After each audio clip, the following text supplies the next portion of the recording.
Bem-vindo ao Café para Viagem, um bate-papo sobre viagens, destinos e curiosidades. A cada episódio vamos embarcar juntos para um novo destino. Para onde vamos hoje? A Alemanha. Vitor Lima, X-Ray, reduz a velocidade para 1509. Ready for the taxi position.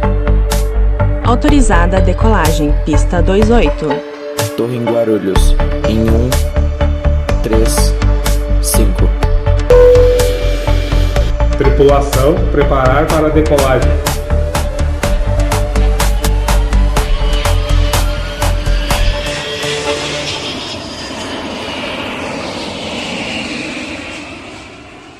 País com uma das maiores economias e populações da Europa, berço de um dos momentos mais importantes da história, onde a população que aprecia uma boa cerveja, a qualquer hora, também não perde a hora.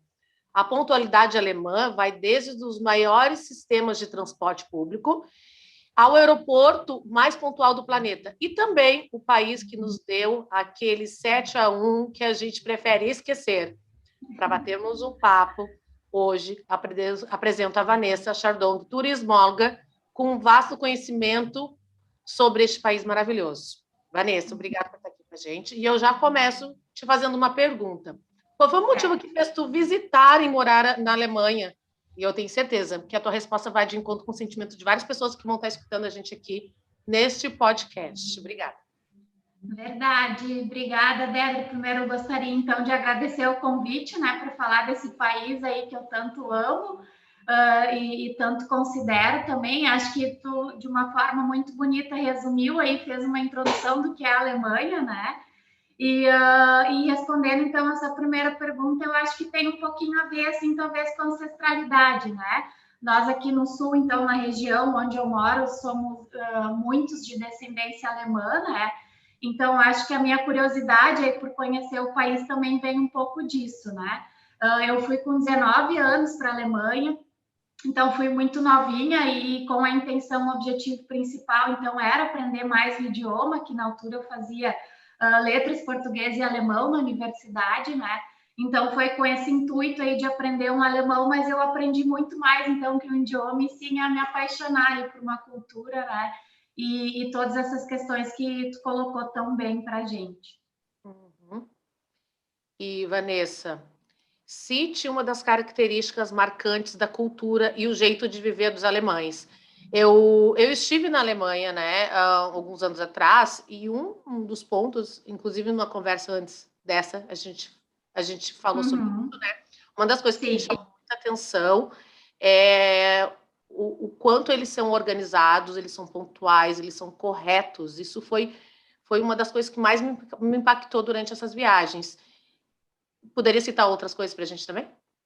Claro, eu acho que a gente não pode, assim, eu acho que essa questão da pontualidade realmente a gente tem que frisar, né, do povo alemão, porque realmente eles são muito pontuais, assim, e eu acho que temos também muito a aprender com eles em relação a isso, né? Porque a questão da pontualidade também vem muito em relação a eles, a questão do respeito, né? A outra pessoa, o respeito daquilo que combinamos com a outra pessoa. Então, acho que a pontualidade também vem junto com isso, né? Esse respeito aí para com o outro, né? E também eu acho que um ponto fundamental, assim, que é importante ressaltar do povo alemão é a questão da responsabilidade que eles têm, né? Com todos os afazeres aí, seja profissionais ou pessoais. Então, assim, realmente eu acho que esses são os dois principais pontos, assim, né? É claro que a gente poderia desenvolver muitos outros aqui, mas esses são os dois principais pontos, assim, quando falamos num povo alemão e numa cultura, né, alemã. E tu acha, tu que vivenciou lá, tu acredita que eles são um pouco secos, são um pouco duros? Porque a visão que tu tem é essa, né? Eles não mostram muito os dentes, né? Não existe um jeitinho brasileiro lá de ser, né? Eles são extremamente corretos. Qual é a tua visão? Morando lá, eles são de fato essa cultura mais seca, mais dura, diferente de nós brasileiros, né? Que a gente anda na rua e dá oi para todo mundo, tá sempre sorridente, sempre feliz. Sim. Então, Débora, em relação a isso, realmente eu acho que a primeira impressão é essa que fica, porque é diferente muitas vezes de nós brasileiros. O alemão ele requer um contato a mais, né? Assim, um tempo, uma dedicação a mais para qualquer tipo de relação que seja, né? De amizade, enfim, profissional mesmo assim, né? Então, eu acho que sim, essa é a primeira impressão que nós temos deles, porque realmente não é num primeiro contato que eles vão mostrar os dentes, digamos assim, né? O que eu considero uma coisa também muito bonita, assim, porque tem a ver com conexão também, né? Com energia, assim, então eu considero isso um ponto muito bonito, né? Deles, apesar da gente ter também essa facilidade de se relacionar nós enquanto brasileiros, e o que muitos moradores, principalmente da Europa, também consideram um ponto positivo nosso, né? Então, nós temos essa facilidade, e isso não quer dizer que seja algo ruim, mas realmente, vindo do alemão, a gente precisa aí um pouquinho mais de tempo para que eles abram o sorriso aí para nós, né? E mantenham, assim, um relacionamento um pouco mais próximo, né? Entendi. E conta pra gente uma questão, né? Existe uma diferença entre a parte norte da Alemanha e a parte sul, né? Em qual que tu viveu e onde tu visitou? Sim. Qual é a diferença, né, dessas duas partes? Então, na verdade, ali, apesar de ser um país pequeno, né, a Alemanha, então tem algumas divisões assim que a gente consegue perceber. Eu vivi bem no centro, praticamente, da Alemanha, né, que foi Köln, Colônia, né? Então, próximo ali com a divisa da Holanda também, né, com a França. Mas tive a oportunidade de visitar tanto cidades do norte da Alemanha, assim como o sul, né? Então, tem alguns pontos, assim, que são diferentes. A questão, agora, voltando um pouco para essa descendência, né, para a origem aqui do sul do país.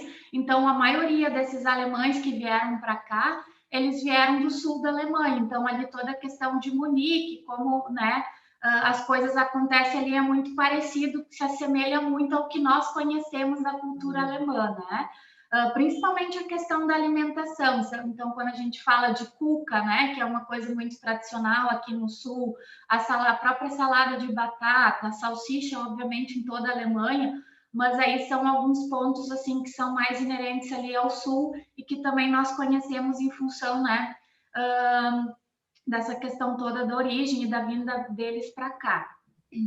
Depois nós temos a parte do norte, então, que eles têm alguns pontos também diferentes, assim, principalmente a questão da alimentação ali, né? Então, em função, devido, por exemplo, Hamburgo ali, a parte do norte, ter proximidade com a região, com o Mar do Norte, né? Então, tem toda essa questão dos peixes, que é muito comum lá, né? E toda essa refeição contendo muito peixe, por exemplo, assim, muito semelhante também aos países nórdicos, né? Então, já tem mais essa pegada no norte, já é mais para esse lado, e no sul, assim, muito do que a gente conhece hoje de cultura alemã, então, né? Entendi.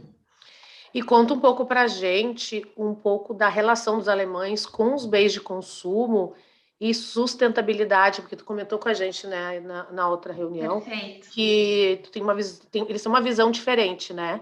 E eles levam muito a sério essa questão da sustentabilidade. Conte para a gente um pouquinho, por favor. Sim.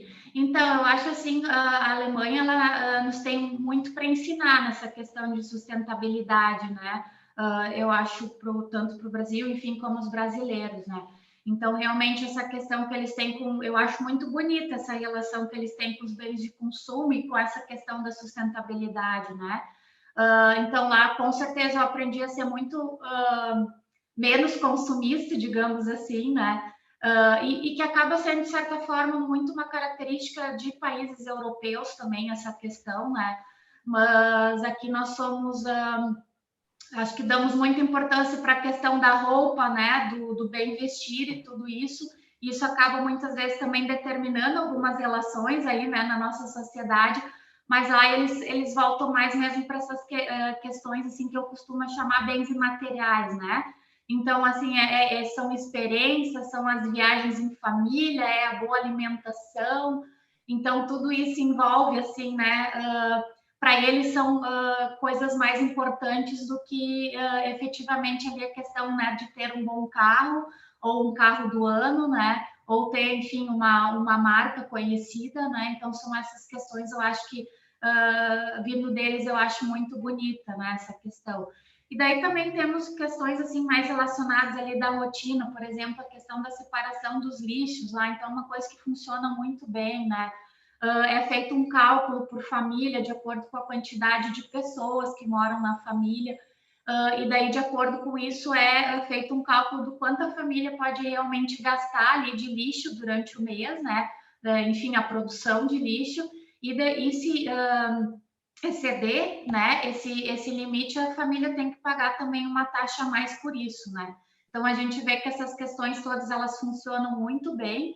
Existe toda essa configuração, mas também existe fiscalização lá, né? Que é algo que talvez ainda não temos por aqui. Então, acho que nesse sentido aí nós temos muito que olhar para eles e aprender com eles também nesse sentido, né? Uhum. E me conte, eu vou dar a minha visão também, da relação deles com a cerveja, né? Quando eu estive lá, eu estive em Munique e Berlim, e eu vi que eles têm uma relação super próximas, inclusive eles são um dos maiores consumidores de cerveja do mundo, né? E o que eu achei interessante é que a gente saía para almoçar e sempre eles estavam com um pint junto no almoço, bebendo cerveja, com aquela temperatura ambiente, né? Isso é extremamente comum, no final do dia, todo mundo tomando cerveja. Eles têm cervejarias maravilhosas lá, né? Mas o que é o diferente daqui, a gente não sai para trabalhar, né? E bebe bebida alcoólica, né? Até porque a gente tem que voltar depois, a gente tem que retomar nossas atividades, né? À tarde. Como é que funciona? É isso mesmo? Eles tomam muito? Eles tomam mais cerveja do que água? Como é que funciona isso? Sim. Eu acho que apesar de a cerveja ser mais barata que água lá, se, por exemplo, se nós formos ao supermercado, né? A questão, assim, eles também são muito saudáveis nesse sentido, mas sim, eu acho que eles, com certeza, né, eles consomem mais cerveja que nós, né, pelo menos, e eu acho que a questão, assim, a relação com a bebida em si, com a cerveja, ela extrapola a questão ali mesmo do consumo e da questão fisiológica mesmo, né, enfim, de bebida, enfim, da sede, ou algo nesse sentido. Eu acho que a cerveja está muito atrelada, assim, à vida, à celebração lá na Alemanha, né? Então, independente se for um jogo de futebol, se for uma celebração entre amigos, a cerveja vai estar presente. Nos almoços, ela também está presente, né? Então, como isso é uma questão mesmo cultural lá, que eles já nascem com isso, né? Por isso que eu acho que existe essa relação de mesmo beber enquanto ali, né, horário de almoço e voltar a trabalhar, isso para eles é muito comum acontecer, né? Então, essa questão realmente da cerveja lá é muito bonito de presenciar, assim, também, né? E mesmo eu sempre gostei muito da bebida, mas depois que eu fui lá, eu comecei a ter também uma outra relação, assim, né, com a cerveja, por tudo que eu vivi lá, e da forma como eles também, da relação que eles possuem, né, com a bebida. Então, também aprendi a ter um carinho aí pela bebida, né, e lá nós somos brindados também com muitas opções de cervejas, né, de todos os gostos, de todos os bolsos, né, então, com certeza, esse é um ponto principal, assim, quando a gente viaja para a Alemanha, é poder experimentar a maioria, né, possível dessas cervejas aí, que estão disponíveis lá. E acho que também, falando um pouquinho nisso, a gente não pode esquecer da questão da lei da pureza, né? Que é uma característica aí da Alemanha, que é a lei da pureza da produção da cerveja, que também é muito utilizada aqui no Brasil, né? E que muitas cervejarias ao redor do mundo se baseiam nessa lei da pureza, né? Para a produção da cerveja. Então, isso realmente é um ponto-chave ali, né? Quando a gente fala em cerveja no país, e que acaba passando, né, não sendo só usado ali na Alemanha, mas também em outros países, inclusive aqui no Brasil, né? Realmente, a cerveja deles, maravilhosa, né? Uma das melhores cervejas estão lá, né? As cervejarias, as melhores cervejarias do mundo estão lá. E a Oktober, tu foi na Oktober? Foi. Também quero. Sim. E me conta como é que funciona, o que a gente precisa saber para ir até lá. É em outubro, né? Claro, outubro. Exatamente. Né? Final de setembro, final de Isso, setembro e início de outubro, exatamente. exatamente. E o que a gente precisa saber, né, para ir lá e desfrutar da melhor maneira possível essa festa, Sim, né? Quanto tempo dura? claro. Ela dura em torno de 2 a 3 semanas, mais ou menos, que dura, né? Uhum. Então é mais ou menos esse período, assim. Mas realmente eu acho que é uma das épocas mais incríveis de se estar lá, né, em Munique, então, no caso, que é onde a Oktoberfest acontece, né? É obviamente que ao redor aí da Alemanha vão se existir festas também muito parecidas, mas não com o tamanho que é, né, a Oktoberfest em Munique. Eu tive a felicidade de estar na última Oktoberfest que aconteceu, né, antes da pandemia. Uhum. Então, em 2019, eu estive lá. Voltei em 2019 para rever a família com qual eu morei, né, quando fui bem novinha para lá. E também para voltar mais uma vez aí para Oktoberfest. Então, o que acontece, assim? É muito bonito de ver a relação também, né? Também tem a relação da cerveja, enfim, é a festa da cerveja, né? Mas realmente é um momento em que os alemães, assim, eles ficam muito próximos do que nós somos, assim, né? Em relação a esse contato com as pessoas e tudo isso, né? As pessoas realmente ali é uma época de muita felicidade para os alemães, que eles deixam talvez toda essa questão, assim, de ser tão responsáveis de lado para aproveitar a festa, né? E a questão tem toda da vestimenta, que é muito bonita, então as roupas típicas, né? Eu, inclusive, no último ano que estive lá também usei, né? O vestido típico, assim, então é muito legal, né? Quem tiver a oportunidade de ir para lá e também utilizar essa roupa típica da Oktoberfest. E como é que funciona mais ou menos? Existem vários pavilhões ou tendas, né? Também como são chamados, e cada uma possui diferente decoração ou tradição, por exemplo. Então, nós temos aquelas que são as bem antigas, que iniciaram ali quando teve, né? Quando começaram as primeiras festas. Então, tem essas tendas, dessas diversas tendas que tem, que eu acredito que são aproximadamente, são mais de 10 tendas aí, né? Cada um com as suas características. Umas são mais animadas, outras são mais tradicionais, assim. Mas então, duas que eu gostaria de ressaltar aqui, que são imperdíveis, que é a primeira, a Hofbrau, que é então uma das cervejarias aí mais conhecidas do mundo, né? Então, realmente, a tenda deles, assim, é a primeira que eu sempre vou, né? Quando tem oportunidade, então, de estar nessa festa. E depois tem a Schottenhammer, que é, então, a tenda mais antiga que tem lá. É muito bonita a decoração dela e tudo isso, então vale super a pena, assim, conhecer essas duas. Mas é muito importante para a festa, programação, né? Tanto de ir até a Alemanha, digamos assim, depois em relação às tendas que pretende, né, visitar, por exemplo. Então é muito legal entrar no site, entender o que cada uma tem, né? Quais são os tipos de cerveja que existem em cada uma, porque daqui um pouco vocês já têm aí alguma ideia, né? Eu gosto dessa cerveja, prefiro então fazer essa pesquisa para entender qual das tendas aí mais possui as características que tu vai mais gostar, né, de frequentar. E outro ponto muito importante, que é diferente das nossas festas aqui, é que começa muito cedo lá, Débora. Então, por exemplo, assim, as tendas, elas abrem a partir das 9 horas. E dependendo da tenda, assim, que a gente tem interesse em visitar, a gente tem que estar lá um pouquinho mesmo antes disso, né? Para que a gente possa então frequentar. Cada tenda tem um número limite de pessoas, então depois de um determinado tempo a gente só consegue entrar depois que, né, pessoas saírem, então esse controle existe lá, é bem rigoroso. E porque, por exemplo, assim, chega muito antes da meia-noite, assim, a festa já acaba lá, porque o pessoal passou o dia inteiro bebendo, né? A pessoa já não aguenta mais. Exatamente. E então chega meia-noite ali, a galera já vai toda indo para casa até, né, para poder se reconstituir aí e estar prontos para o próximo dia, né? Exatamente, é.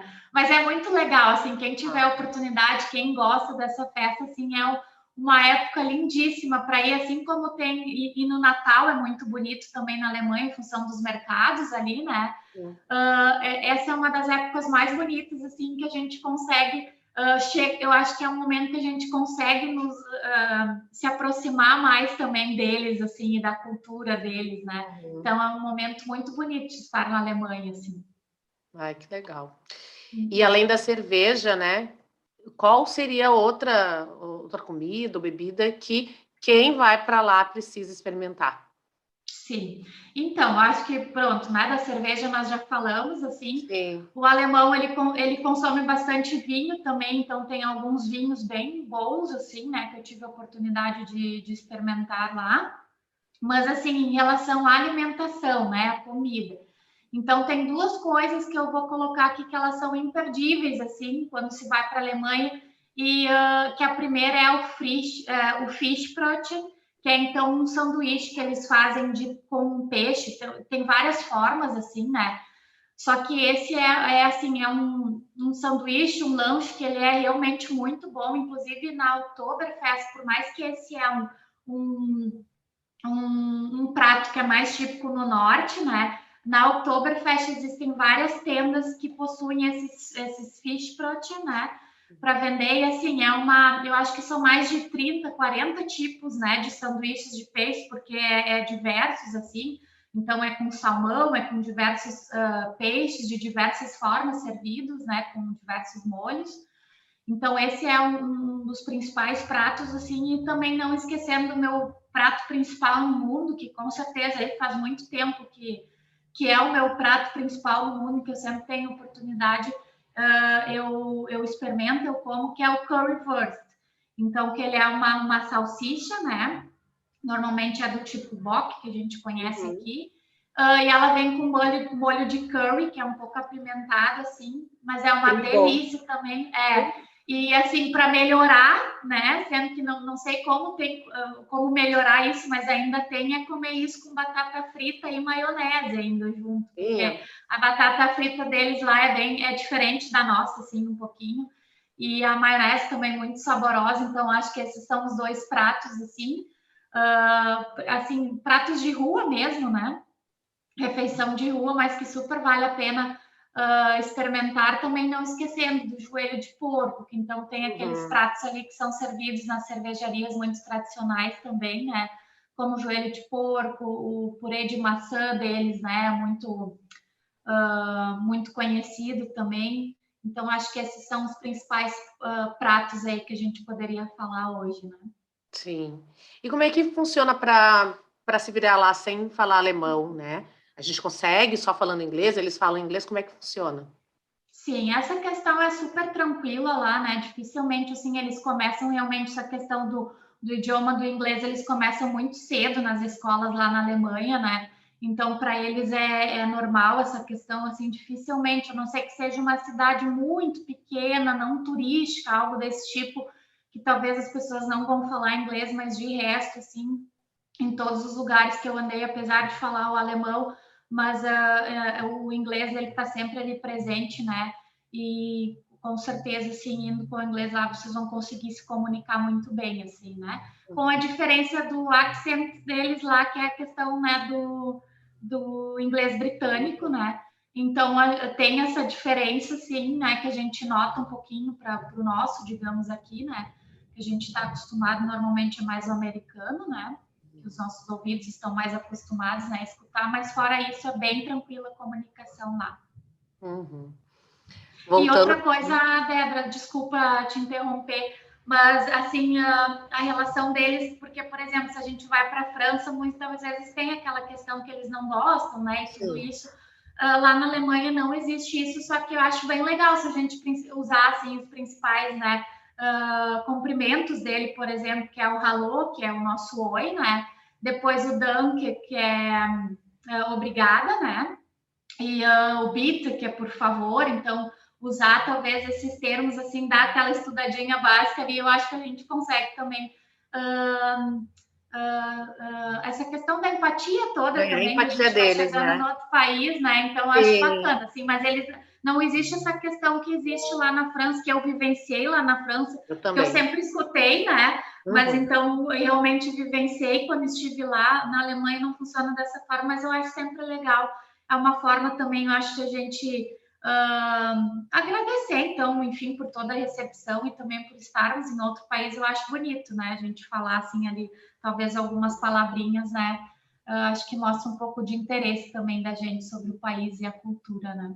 Ah, com certeza. E outra questão que eu estava me lembrando agora, né? Apesar da gente ter essa visão deles serem pessoas mais secas, né? Não mostram os dentes. Nas cervejarias, né? O que me chamou a atenção, inclusive na Half Brown, imensa, né? Aquelas mesas compartilhadas. Então, eles não têm restrição em estar do lado de uma outra pessoa que eles não conhecem. Então, só tinham aquelas mesas imensas, né? Para compartilhar. Claro que chega no final da noite, todo mundo já é amigo, né? Porque todo mundo já tá. É super difícil de achar um lugar quando tu acha, todo mundo já é amigo. Mas eu achei interessante isso, né? Deles terem essa visão assim, de compartilhamento, né? De lugar. E que estão se trazendo aqui também para o Brasil, né? Essas cervejarias que estão se abrindo aqui no Sul, estão abrindo várias cervejarias. E elas também estão trabalhando com esse sistema de compartilhamento de mesas, né? Eu acho muito interessante isso. A cerveja aproxima as pessoas, né? Exatamente. Então, mesmo eles tendo essa restrição deles, eles também se colocam disponível para o todo, né? Claro, eles não colocam essa barreira, né? Apesar, assim, desse contexto deles ser um pouco diferente, não existe essa barreira. Também é mais porque a forma deles, né? Se relacionar, mas isso não quer dizer que a gente não vai conseguir conversar com o alemão, por exemplo, quando estivermos num restaurante, não é nesse sentido, né? Mas aí eu digo quando é uma relação um pouco mais profunda, assim, de virar amigo, né? Esse tipo de contato. Mas eles, no geral, assim, eles são simpáticos, né? Eles não têm nada disso, assim, mas eu acho que é bonito, assim, e essa reflexão que tu fez, porque justamente nos mostra que não existe barreira, né? Eu acho que quando a gente respeita a cultura, não existe essa questão, é mesmo entender que funciona um pouquinho diferente essa questão da proximidade para eles, né? Mas que não existe barreiras para que isso aconteça, né? Sim. E aí, uma pergunta que eu vou te fazer, que eu faço para todo mundo e vou continuar fazendo aqui, as pessoas que estão trazendo, né, suas visões, suas viagens, né, suas experiências, é o souvenir. Que souvenir se representaria melhor, né, essa ida para a Alemanha? Eu vou te dizer o meu, tá? Tá. Quando eu fui, eu trouxe aqueles canecos de cerâmica de cerveja, né? Inclusive com aquela tampa em cima. Ah, legal. Tampa, que é os bem tradicionais, os bem antigos. Tradicionais, porque tem uma história porque tem a tampa, né? Sim, eu não sei, não. Agora, se tu me perguntar, eu não vou saber te dizer, mas eu sei que tem uma tradição aquilo, mas eu não saberia explicar. Então, o que acontece? Lá no início, né? Eles usavam a cerveja justamente para se conversarem, comunicarem, para negociar, né? Então, eles se encontravam em um espaço e bebiam com com as pessoas que eles não tinham tanto agrado, né? Que eles tinham que fazer alguma negociação. Então, eles vinham e tinham que... Tanto que ele é de cerâmica, ele é duro, então eles meio que brindavam, né? E aí, por que a tampa? Justamente porque eles tinham receio da pessoa que eles não tinham tanto afeto colocasse alguma coisa na bebida deles. Então, eles colocam uma tampa, colocam a cerveja tampam, né? Aí levanta a tampa, tomam. Então, eles não tinham receio de colocar um caneco ali na mesa. Era uma segurança que eles tinham, né? Exatamente, para eles não serem intoxicados pelo inimigo, porque eles tinham que andar com o inimigo junto com eles no mesmo espaço, né? Não era para questão de segurança. E aqueles canecos, eles são pesados, são lindos, né? De cerâmica, tem de todos os tamanhos. Eu trouxe... Essa foi a minha representação, né? Até porque eu gosto de cerveja, visitei várias cervejarias lá. Mas qual seria, Vanessa? Então, olha, pois o meu também seria um caneco, né? Mas o meu é aquele caneco de chopp da Oktoberfest, né? Porque o que acontece? Isso, como eu fui há muitos anos, há 10 anos atrás, praticamente, existia como é que eu vou dizer? Não era um desafio, assim, até não era uma coisa tão bonita de se falar hoje, sim. Mas pronto, naquela época a gente fazia isso, que todo mundo tentava, de alguma forma, levar o caneco de dentro da tenda. Enfim, a gente comprou o copo com a cerveja, a gente tem que deixar o copo lá. Mas na época existia esse desafio aí que as pessoas tentavam sair com o caneco da tenda para levar de lembrança para casa, né? Então, isso agora já não existe mais, também não é uma coisa muito legal de se fazer, né? Porque enfim, a questão é que tu deixa que tu tome, deixa o caneco lá, mas existia esse desafio e daí realmente na época todo mundo tentava levar, assim, quem conseguia ganhar praticamente um prêmio, né? Conseguiu sair com o caneco de chopp da Temer. Então eu tenho esse caneco de chopp, né? E ele é realmente independente do lugar aí que eu vá, ele tá junto comigo, ele é o meu principal item de decoração do apartamento, né? E então acho que também é o caneco, né? Mas também não esquecendo, acho que os ímãs de geladeira, de uma forma geral, também são, né, Débora? E até uma coisa engraçada, assim, que eu tenho todos os lugares, né, que eu tive a oportunidade de morar em outros países também, além da Alemanha, mas sempre comprei ímãs de geladeira nas minhas viagens e eu sempre deixo na casa do meu pai. Esses dias eu estava olhando, então, né, para a geladeira do meu pai, eu pensei que eu poderia contar a minha vida através daqueles ímãs de geladeira, né? Então, acho que são coisas muito fáceis da gente trazer, né? Que não ocupam muito espaço também na mala e que acaba sendo uma lembrança muito bonita, assim, para depois, né? Para a gente ver os lugares que a gente esteve, porque aquele imã lá, cada imã tem uma história, né? Eu acho essa questão do imã muito bacana, assim, não só da Alemanha, mas como qualquer viagem que a gente faça, né? É verdade, eu também tenho uma coleção também, e aí tu remete ao lugar e à lembrança. Qualquer viagem traz uma sensação, um sentimento pra gente, uma lembrança muito boa. Também tem alguns lugares que nem tanto, né? Depende, né, muito da tua história, mas tem outros que tu te conecta muito mais. Mas imagina, todo dia tu visualiza numa geladeira, né? Toda vez que for abrir, tu visualiza e traz aquela sensação, traz aquele sentimento, né? A viagem é isso, né? Ela proporciona a gente experiências. Exatamente. E aí tu te traz aquilo e dá mais vontade de viajar ainda, né? Ainda mais nessa época, né, que nós passamos aí, né, que fomos forçados, de certa forma, a ficar um pouquinho, né? Eu acho que essas lembranças acabam fazendo com que a gente consiga aí mais um fôlego, né, para passar por tudo isso, né? Então, acho que essa é a grande, assim, eu fiquei pensando muito nisso também nesse tempo de pandemia, né? E vi, de certa forma, que o que eu me sustentava eram as minhas lembranças e as minhas andanças, né, Débora? Então, tem os TBT, vários TBT. Os TBTs era a hora de procurar. É uma vida de TBT, né? Perfeito. Ai, muito bom. Então, Débora, Vanessa, eu queria só colocar também mais, na verdade, sugerir para o pessoal que está escutando, né, o podcast, que tem um perfil da Léa, que ela é uma comediante alemã que mora aqui no Brasil. Sério, ela é demais, assim, se vocês se gostam da cultura alemã, acompanhem ela, o perfil dela é Léa Maria Jan, J-A-H-N, né? A gente vai colocar aqui embaixo no descritivo do podcast. E ela mostra, assim, essa diferença cultural entre o Brasil e a Alemanha de uma forma muito engraçada, assim, e eu acho que vale a pena para quem gosta da cultura acompanhar, porque ela traz isso de uma forma muito engraçada. Sim, muito engraçado, gente, assista. Então, Vanessa, obrigada por estar aqui com a gente, obrigada por compartilhar teus momentos nesse país. Eu tenho certeza que muitas pessoas vão, né, vai acender essa vontade de ir. Realmente é um país muito lindo, muito organizado, muito limpo, né, muito maravilhoso mesmo para se conhecer. E tem muitas coisas para fazer lá, como a gente disse, né, foi berço de uma grande parte, né, da humanidade, da história, ela ocorreu lá, então tem vários lugares para se visitar, né, para trazer essa vivência, né, do que aconteceu com a gente. Então, muito obrigada, né? E, gente, obrigado por estar aqui com a gente. E qual vai ser o nosso próximo destino, hein? Fiquem ligados.